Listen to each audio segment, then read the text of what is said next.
Que tal a gente fazer uma viagem relâmpago por milhares de anos de história japonesa? Vamos traçar a incrível transformação do arquipélago até se tornar a nação que, ali na porta da Era Moderna, mudaria o mundo para sempre. Olha só, essa linha do tempo aqui vai ser o nosso guia. A gente vai ver como uma sociedade de caçadores-coletores evoluiu, ao longo de milênios, passando por fases de um refinamento cultural absurdo, por guerras civis sangrentas e, finalmente, pela unificação.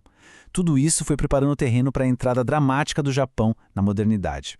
Então, para organizar essa jornada, a gente dividiu a história em 5 grandes atos. Vamos acompanhar de perto a ascensão e a queda das estruturas de poder que foram moldando a nação japonesa. Bora começar então? Nosso primeiro capítulo vai lá no início de tudo, para entender como as culturas mais antigas do Japão lançaram as bases, os alicerces mesmo, da nação que a gente conhece hoje. Olha, a passagem do período Jomon para o Yayoi foi uma verdadeira revolução. Pensa só, a chegada da agricultura de arroz mudou tudo.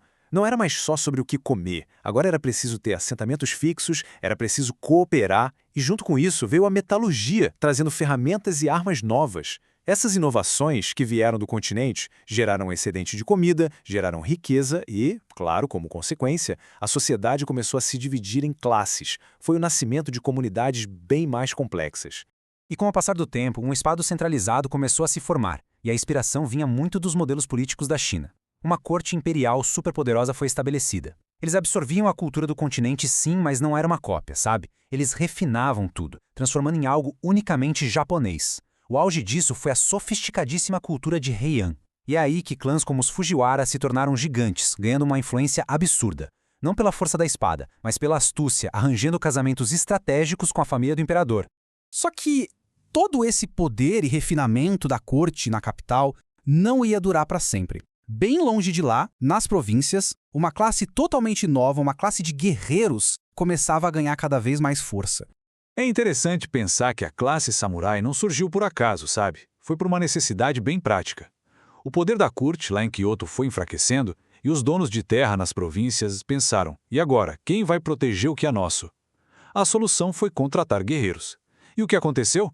Aos poucos, esses guerreiros foram acumulando poder, ocupando o espaço que a aristocracia, tão distante, tinha deixado vago. E essa ascensão dos guerreiros culminou nas terríveis guerras Genpei. No final, Minamoto no Yoritomo saiu como grande vitorioso. Em 1192, ele recebe do imperador o título de Shogun. E olha, isso não era um título qualquer, um cargo honorário. Foi a oficialização de um sistema completamente novo. A partir dali, o poder militar ia governar o Japão na prática.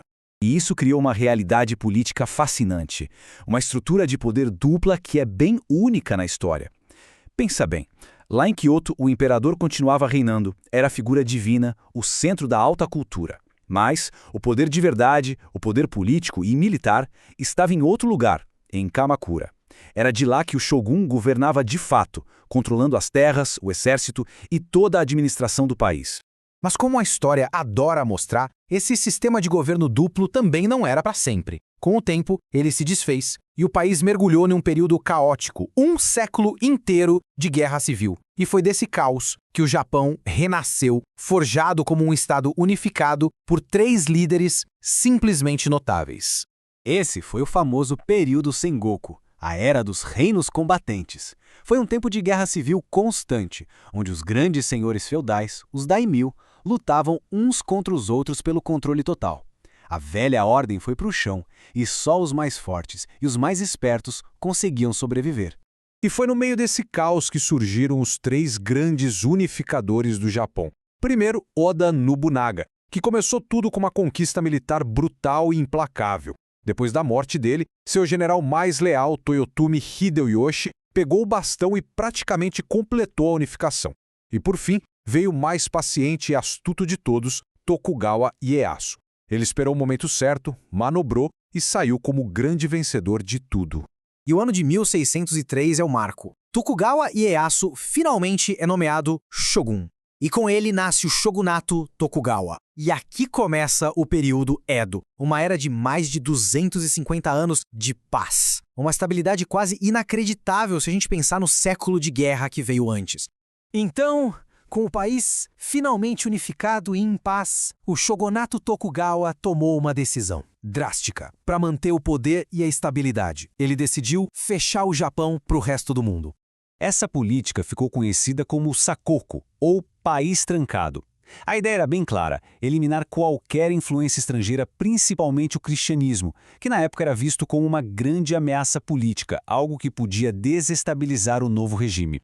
Mas, atenção, esse isolamento não era 100% total. Havia uma pequena fresta na porta. Em Nagasaki, numa ilha artificial chamada Dejima, o contato era permitido, mas só com os comerciantes holandeses. E essa pequena janela para o mundo foi super importante, porque permitiu que o conhecimento ocidental, chamado de Hangaku, principalmente em ciência e medicina, continuasse entrando no Japão. O país se mantinha informado, mesmo que à distância.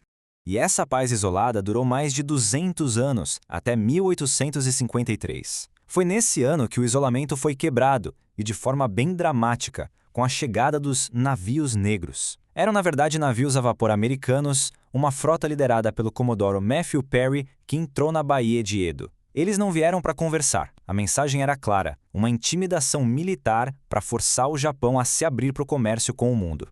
O shogunato, se sentindo encurralado, acabou assinando os tratados com os ocidentais. E essa decisão, causou uma tempestade de revolta dentro do país, especialmente entre os samurais. Eles se uniram sob esse lema: reverenciar o imperador e expulsar os bárbaros. Foi o grito de guerra para desafiar o governo do shogun e exigir que o poder voltasse de fato para as mãos do imperador.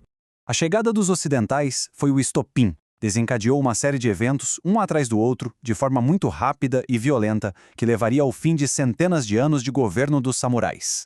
Os últimos anos do shogunato, conhecidos como Bakumatsu, foram de pura turbulência. Domínios que antes eram rivais, como Satsuma e Shōshu, viram a oportunidade, se uniram sob a bandeira do imperador, modernizaram seus exércitos e se prepararam para o golpe final: derrubar o regime Tokugawa de uma vez por todas. E chegamos a 1868. Nesse ano, o último shogun Tokugawa renuncia oficialmente. Ele devolve o poder ao jovem imperador Meiji. E esse ato simbólico e poderoso marca o fim de quase 700 anos de governo militar feudal no Japão. Mas a restauração Meiji, veja bem, não foi só um ponto final. Foi um começo novo e radical. E aí fica a grande questão: com o fim do shogunato, como é que uma nação feudal, isolada por séculos, conseguiria se transformar em tempo recorde numa potência mundial? Essa é a história que começa a partir daqui, uma modernização acelerada que mudaria o Japão e o mundo para sempre.